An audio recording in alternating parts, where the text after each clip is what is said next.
Hello my dear students, I welcome you all back to this online learning platform with me. I am Shyam Panchal from Taksh-shila Model Senior Secondary School, and today I'm here with a new chapter. Last time we discussed a poem that was entitled as Dreams, and today we have chapter number 6 of your book English Reader, and the title of the chapter 6 is On Cats and Dogs. So this chapter has been taken from your class 8 book, Roots and Wings. So dear students, this chapter on cats and dogs is especially about the animals. Which animals? Cats and dogs. The author of the chapter is Jerome K. Jerome. Jerome K. Jerome was an English writer. He is best known for his famous travelogue, Three Men in a Boat. What is a travelogue? Do you know about travelogue? Travelogue is an account of journeys which are made by an author. If an author goes somewhere, visits places, and when he just pens those anecdotes down into a book, this book is called a travelogue. So Jerome K. Jerome, the English writer, became famous with his novel Three Men in a Boat. Later on, let us talk about the present chapter on cats and dogs. This chapter has been taken from his another novel, that was Thoughts of an Idle Man. This novel was published in the year 1889, and the present chapter is an extract from this novel, Thoughts of an Idle Man, and this is the chapter number 8 of the book Thoughts of an Idle Man. This book has also been written by Jerome K. Jerome. So students, let's get ready to have detailed explanation of the chapter on cats and dogs. This chapter is going to be very interesting because in this chapter we are going to read about the poet's point of view towards various animals, especially cats and dogs. Cats and dogs, as you know, that are often kept by people as pets in their homes, right? And the poet in this chapter, Jerome K. Jerome, has a very positive aspect towards these animals. He believes that these animals are superior to human beings. There are many ways which have been told in this chapter which prove this fact or prove this viewpoint of the author, that animals are superior to human beings in many ways. So what are these ways? Let us read the chapter to know more about cats and dogs. So students, let us begin the chapter. This is the chapter number 6 of your book, Roots and Wings. The title of the chapter is on cats and dogs. We have already discussed this. So before I move on to the explanation of the chapter, I want all of you to open your books. Get to page number 78. So let us begin with the Get Set section, which is given on the topmost corner of the page. And in this section, we will come to know how pets like cats and dogs have made a special place for themselves in the world. So students, as we all know that pets like cats and dogs are kept by people for various reasons, right? Here on this page number 78, we are told how cats and dogs have made a special place for themselves in the world because they are kept by great personalities. And a very good example, very good instance is given on this page here. You can see there are two portraits given of two great personalities. First one is the present president of Russia. Do you know who he is? He is Vladimir Putin, Mr. Vladimir Putin. So Mr. Vladimir Putin has a black Labrador retriever named Connie. So Connie is the name of the dog owned by the present president of Russia, Mr. Vladimir Putin. Pets like cats and dogs are greatly loved by people. A fine example is given in the form of the second portrait, which depicts the former president of America. Who he was? He was Mr. Barack Obama. So Mr. Barack Obama also owns a dog, and both these personalities just love their pets a lot. And as I told you ago, that people keep pets for various reasons.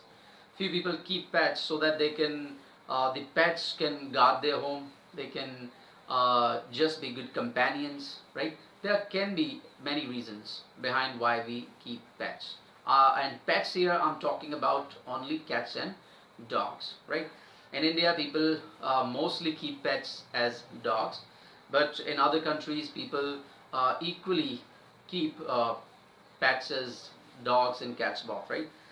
So students, आइए आज हम इस chapter को discuss करते हैं. Chapter हमारा है on cats and dogs. जैसा कि टाइटल आपको बता रहा है, on cats and dogs means we are basically going to talk about cats and dogs. So in this chapter we will learn what the writer, what the author, uh, about whom we have already discussed, right? Jerome thinks about pets like cats and dogs. So let us move on to the explanation of the first paragraph. The first paragraph tells us about what the author feels about cats and dogs. The author begins to tell us that he likes cats and dogs very much, and he gives the reason also. The reason is available, or the reason is present in the line, what jolly chaps they are. Jolly here means lively, means very energetic. So the author believes that cats and dogs are very lively animals. They are jolly chaps. Chaps here means fellows.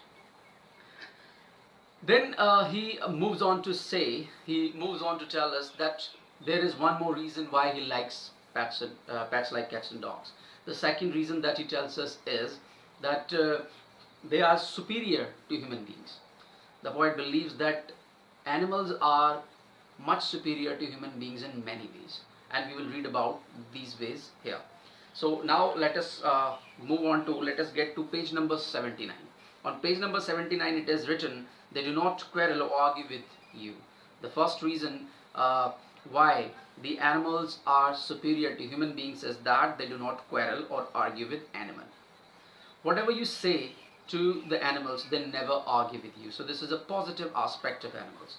They never talk about themselves. This is another aspect. But listen to you while you talk about yourselves, right? So whenever you talk to animals, they just listen to you patiently, right? They never argue with you. They never answer back to you. So this is one of the positive aspects of animals which the author discusses here in this chapter, right? Other things that it is written, they never ask a young author with 14 tragedies, 16 comedies and 7 farces why he doesn't write a play. As you know very well that authors, this is the author's duty to write various things, right? They are writers, they are authors of various genres.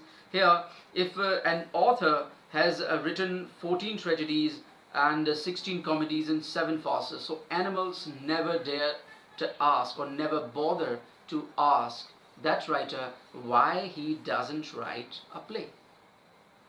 Means this statement simply shows that animals never ever raise a question for whatever you do. So this is what we have just read in paragraph number first. Now, what does paragraph number say? Just read it. Another, they never say unkind things. The poet believes that the pets like cats and dogs never say unkind things. Have you ever heard pets saying unkind things? No. They never ever complain to us, right? They never ever say anything to us. They never tell us of our faults. That is right.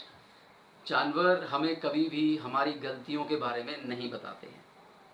They just observe everything, but they do not speak anything, right? Merely for our own good, they do not at inconvenient moments mindly remind us of our past follies and mistakes. They do not say. So animals do not ever say anything to us. Whatever we do, they just observe, they just listen to us. Whatever we speak, they just listen to us, they never speak anything. जो भी हम बोलते हैं, जो भी हम करते हैं, वो केवल हमें सुनते हैं, हमें देखते हैं, लेकिन वो कभी भी उस पर रिएक्ट नहीं करते हैं, especially in terms of saying something or in terms of expressing themselves, right? तो वो कभी भी किसी भी चीज़ पर जो है रिएक्शन क्रिएट नहीं करते. They do not say, oh yes, a lot of use you are if you are ever really wanted. That simply means the animals do not ever pinpoint that if you are wanted, means if you are liked by people, that simply means you are of great worth to people. They never tell. That simply means the animals do not bother to just suggest us. They never bother to give us suggestions, right? Like if you want to be liked by people, you just need to do something different, right? Or you just need to do something for people, right? So they never just seem to give us any kind of suggestion. Sarcastic, like here, the word sarcastic means a remark which is made in a very funny way, and this is often a criticizing remark, right? When you criticize people, you just make funny remarks. So, right? So this kind of funny remark which people make is called a sarcastic remark. They never inform us that we are not really so nice as we used to be, right? They never ever tell us that just few days before your behavior to us was good, but now you are not behaving like a good person or behaving like a good man, or you are just showing your anger upon us unnecessarily. Have you ever seen animals complaining in such a way? No, they never ever complain, right? They never tell us that we are looking good. They never tell us that we are looking bad or we are not looking good. They never tell us that our mood is not fine now, right? So the animals do not say anything to us. This is what we have just read in paragraph number 2 as well. Now paragraph number 3 is still available on page number 79. They are always glad to see us. This is one more positive aspect of animals, that animals are always happy to see their master. They are with us in all our humors. Humors here means moods. Whatever mood we wear, the animals are always happy to see their master. They are always happy in their master's company, right?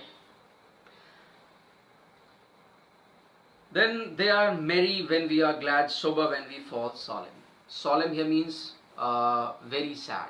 So the author says whenever we are happy, they are happy. When we are sad, they try to maintain a very serious temperament, right? Means if we are happy, the pets we keep also are happy. Means they have a kind of feeling, or they just have some feelings. They just have the emotions. They feel for us. When we are happy, they feel happy. When we are sad, they feel sad, right?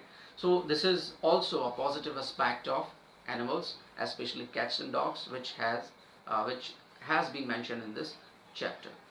Now here further on we read about these pets like cats and dogs, that they are always ready for mischief and fun. Especially it is quite true in respect to dogs, right? So जब हम dogs की बात करते हैं तो हम कह सकते हैं कि dogs जो होते हैं वो हमेशा बहुत ज़्यादा curious रहते हैं, बहुत ज़्यादा excited रहते हैं for what?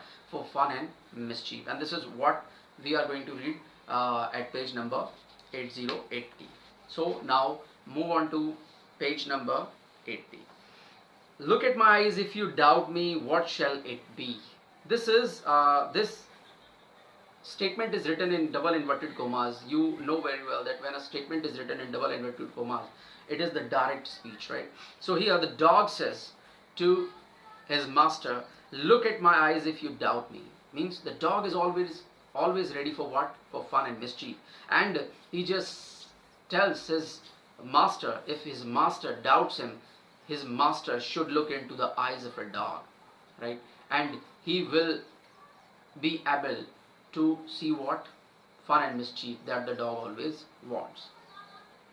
A romp in the drawing room, and never mind the furniture, or a scamper in the fresh cool air, a run across the fields and down the hill.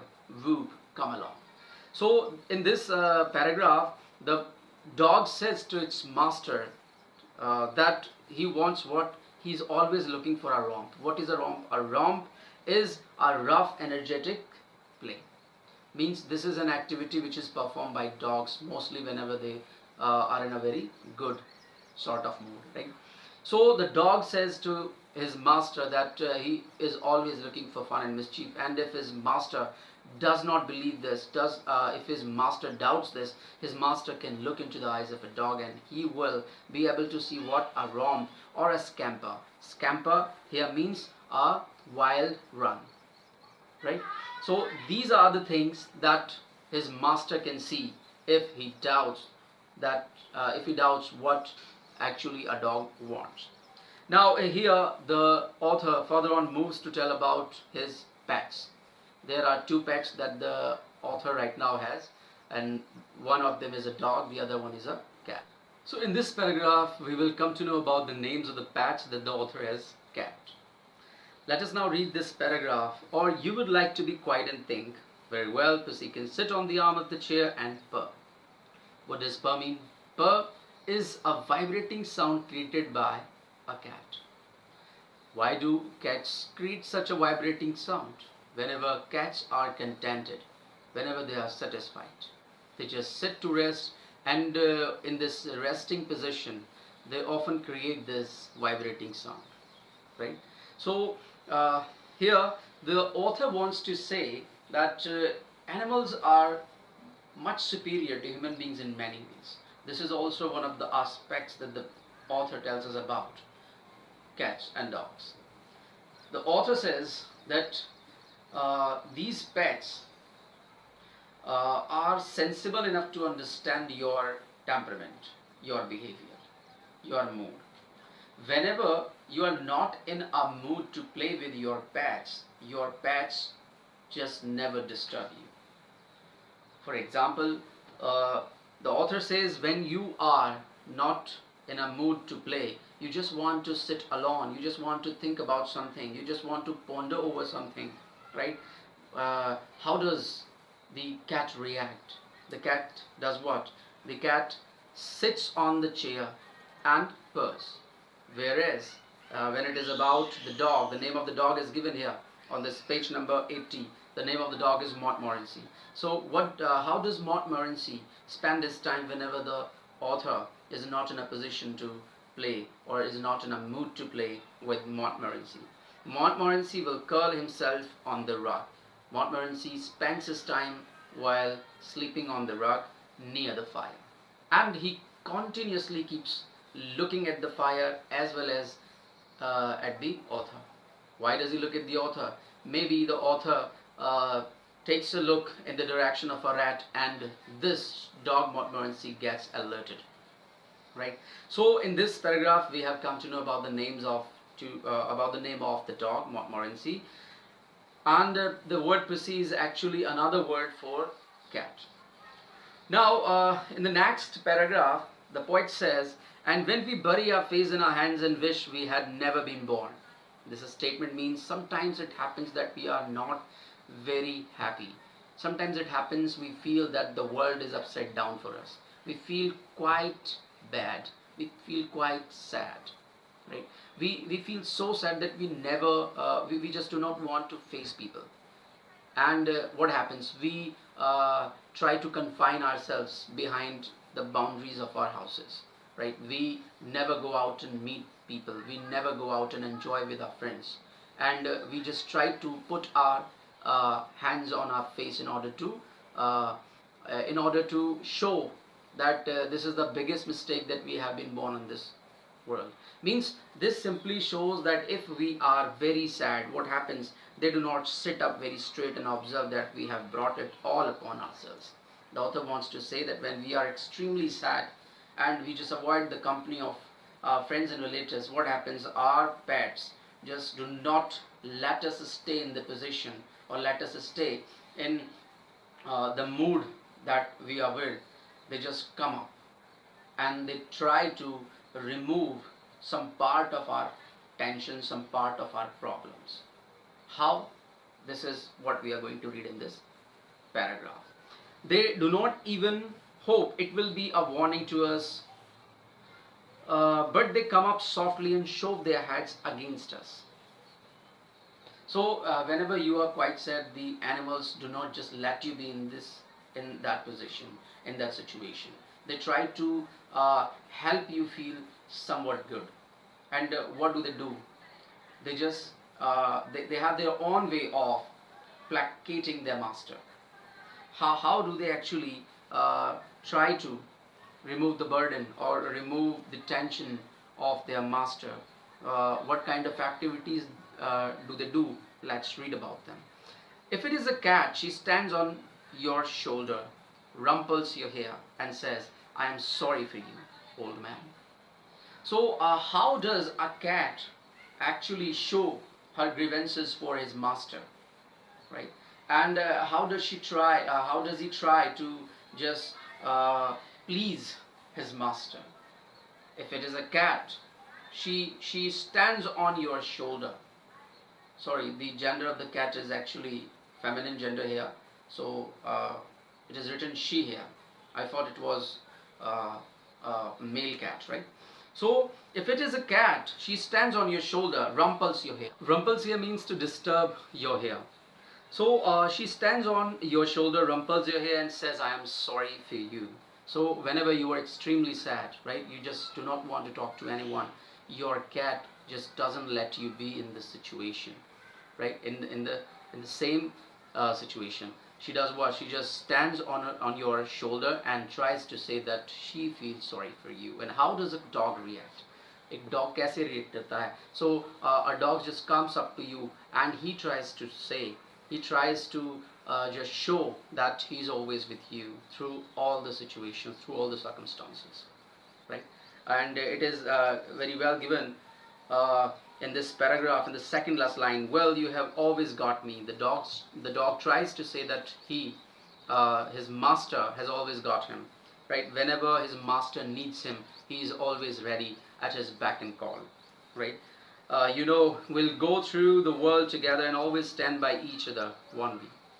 So the dog assures his master that he is always with him and he must not feel that he is all alone in this world.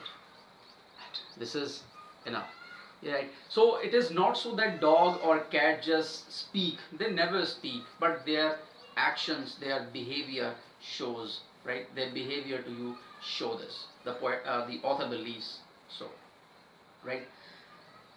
Now let us move on to the last paragraph. This is, a dog or a cat never make it his business to inquire whether you are in the right or in the wrong. Never bothers as to whether you are going up or down upon life's ladder. Never asks whether you are rich or poor, silly or wise, sinner or saint. Sinner here means a person who commits some crime. Saint here means a person who does goodly jobs, right? Or goodly deeds. You are his pal. Pal means a friend. That is enough for him, and come luck or misfortune, good repute or bad, honor or shame, he is going to stick to you. So in this paragraph we are going to read whatever type of the master a pet has. A pet never bothers to ask questions, never bothers to just look at the status of the person, social status of the person, whether he is rich or poor, right? Whether he's making progress or just making failures in life. So the pets are the pets never pay attention to these things. The pets only know one thing, that they are their pets, they are their master's pets, and this is their job to be with them in whatever the situation they are, right? Or whatever the status they hold. So regardless of their status, regardless of their position, regardless of any other thing, the pets only know one thing, that they have to be with their masters in all the situations. They have to try to please their masters if they are sad, or they try to share the joy or happiness, right? So with this, let us now read the last line of this paragraph. He is going to stick to you, to comfort you, to guard you, and give his life for you if need be. So here the author believes that regardless of your status, regardless of your position, right, regardless of your reputation, the pet which you have kept, especially a dog or a cat, right, they are always going to stick to you. and they are always with you to comfort you, to guard you, and to give their life to you if need be. Means if there is a requirement for that, they are always ready to devote themselves to you. They are always ready to offer their life to you. You here means to their master. So students, here we have come to know various aspects or various ways in which the animals are superior to human beings, right? So in the PDF file that I have already sent to you, you can just very well read these points, how animals are more superior to human beings, right, in many ways. With this, we have finished the explanation of this chapter. I hope we have had a good explanation, and I just suggest you to work with the chapter to learn the word meanings which are given on the paper, on the along the text on your book, in your book, right? So you just need to memorize these words. You just need to practice these words in your day-to-day life. So students, with this I come to an end with this chapter, and very soon I'll be back with a new chapter. Thank you very much.